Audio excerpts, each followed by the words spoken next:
नमस्कार OTV news highlights को स्वागत करुछि मु लिसा।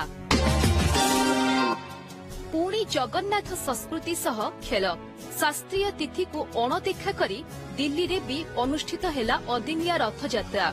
गीता भवन पंचायती ट्रस्ट पक्षरु घोषयात्रा को सेवायतंक निंदा सरकार कहिले आगकु नियाजिबो कड़ा आभिमुख्य।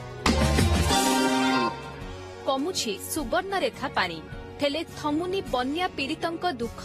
बालियापार और भोगराईर 20 अधिक गाँ आज भी जलबंदी। लहड़ी भांगुछि अंताई पानी।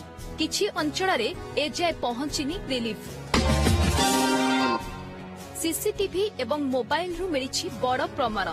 गोपालपुर गण दुष्कर्म मामलारे एभली सूचना देले क्राइम ब्रांच दिछि।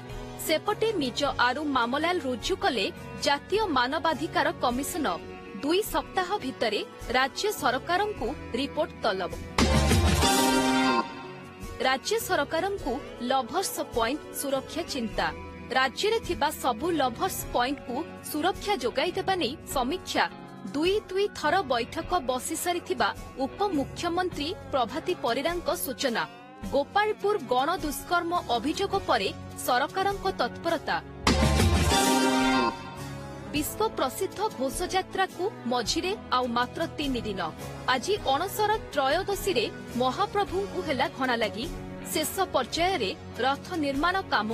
कोरापुट रु आसिला महाप्रभु को कोठभोगरे लागिबाकु थिबा जैविक चाउर।